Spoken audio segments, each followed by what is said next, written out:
আসসালামু আলাইকুম। নিশ্চয়ই সবাই ভালো আছেন। আজকে আপনাদের সাথে যে বিষয়টা নিয়ে আলাপ করব সেটা হচ্ছে ডাইভারশন কোলাইটিস।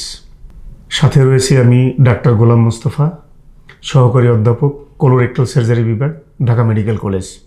ডাইভারশন কোলাইটিস এই শব্দটা একটা বিশেষ শব্দ, যেটার সাথে ডাইভারশন একটা টার্ম জড়িত। আর কোলাইটিস মানে হচ্ছে যে আমাদের যে বৃহদন্ত্র থাকে বা কোলন থাকে, এইখানে প্রদাহ হওয়া। তাহলে ডাইভারশন কোলাইটিসটা কি? সেটা হচ্ছে আমরা কখনো কখনো সার্জিক্যাল প্রয়োজনে বা সার্জারির করার পরে রোগীর সুবিধার্থের জন্য বা রোগীর ভালোর জন্য অনেক সময় পায়খানার রাস্তায় পেটের বাম দিকে অথবা ডান দিকে করে দিতে হয়।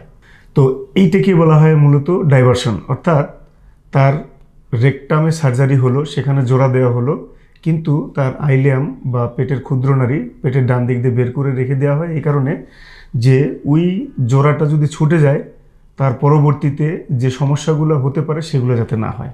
তার মানে হচ্ছে এই অ্যানাস্টোমোটিক লিকেজের কনসিকুয়েন্সটাকে প্রিভেন্ট করার জন্য আমরা সাধারণত এই ব্যাগ লাগায় থাকি এবং কিছুদিন পরে এই ব্যাগটাকে আবার ঘুরে দেওয়া হয়। তো যখন এই ব্যাগটা লাগানো হয় তখন তার ফিক্যাল ডাইভারশন হয়ে যায়, অর্থাৎ কোলনের মধ্যে তখন কিন্তু আর স্টুল যেতে পারে না। তো আমাদের যে কোলন বা বৃহদন্ত্রের যে লাইনিং সেলগুলো থাকে বা কোষগুলো থাকে, এই কোষগুলো মূলত এক ধরনের খাবার খেয়ে বেঁচে থাকে, সেটা হলো শর্ট চেইন ফ্যাটি অ্যাসিড।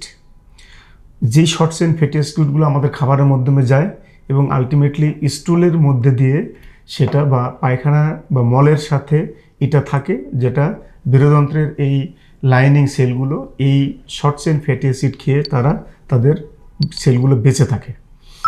তো যখনই ফিক্যাল ডাইভারশন হয় তখন এই শর্ট চেইন ফ্যাটি অ্যাসিডটার ল্যাক হয়ে যায়। তার মানে হলো ওখানে যেহেতু স্টুল যাচ্ছে না বা মল যাচ্ছে না, সে কারণে ওখানে শর্ট চেইন ফ্যাটি অ্যাসিডের ঘাটতি দেখা দেয়, যার ফলে এই সেলগুলোতে এক ধরনের প্রদাহ তৈরি হয় এবং দেখা যায় কারো কারো ক্ষেত্রে ব্যথা হয়, কারো কারো ক্ষেত্রে মিউকাস ডিসচার্জ হয়, ব্লাড মিক্স মিউকাস ডিসচার্জ হয়। এই ধরনের যে প্রবলেম, এই প্রবলেমটা কি অত্যন্ত মারাত্মক? আসলে এটা অত্যন্ত মারাত্মক নয়।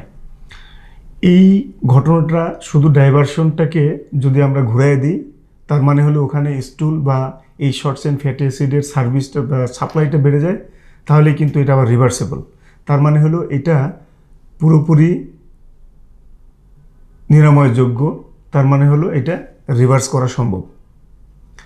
তো এই ধরনের সমস্যাগুলো সাধারণত হয় আমাদের যাদের ক্যান্সার বিয়ারিং পেশেন্ট, যাদেরকে এরকম ডাইভারশন করা হয় বা ব্যাগ লাগানো হয়, তাদের ক্ষেত্রে আমরা পেয়ে থাকি।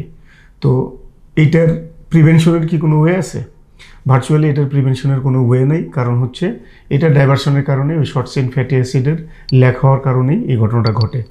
তাহলে চিকিৎসা কি? চিকিৎসা হচ্ছে যে এই যে ব্যাগ লাগানো হলো, সেই ব্যাগটাকে নির্দিষ্ট সময়ের মধ্যে বা নির্দিষ্ট সময়ের পরে যদি ব্যাগটা আবার ঘুরে দেওয়া হয়, অর্থাৎ রিভার্সাল অফ আইলেস্টমি করা হয় বা গাট কন্টিনিউটিকে ঠিক করে দেওয়া হয়, তাহলে কিন্তু আবার স্টুল সাপ্লাই হয়।